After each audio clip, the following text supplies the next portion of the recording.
Hello বন্ধুরা, সব ভুলে এবার সোনা চারুকে অপমান করে তার মাকে আঁকড়ে ধরলো। আমরা এমনটাই দেখতে পারবো অনুরাগের ছোঁয়া ধারাবাহিকের আজকের পর্বের আপডেটে। একটা সময় স্কুলের অনুষ্ঠান শেষে দীপা সবাইকে খাবার সার্ভ করতে থাকে।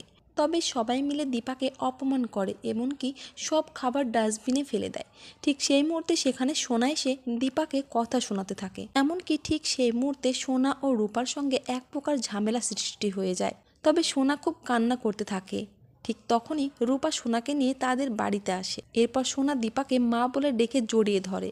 আর এইদিকে চারু সেটা সহ্য করতে না পেরে সেখান থেকে চলে যায়। একটু পরে রাত নেমে আসলে দীপা সোনা ও রূপাকে মাথায় হাত বুলিয়ে একসঙ্গে ঘুম পাড়িয়ে দেয়। এরপর সকাল হলে দীপা সোনা ও রূপাকে সঙ্গে করে কালী মন্দিরে আসে পুজো দিতে, কারণ আজ সোনা ও রূপার জন্মদিন, সেই জন্য। তো বন্ধুরা, তোমাদের কি মনে হয়, তাহলে কি এবার সোনা সব ভুলে তার মাকে কাছে টেনে নেবে? অবশ্যই কমেন্ট করে জানিয়ে দিতে পারো তোমাদের মতামত। আর ভিডিওটি ভালো লাগলে অবশ্যই চ্যানেলটিকে সাবস্ক্রাইব করে রাখবেন।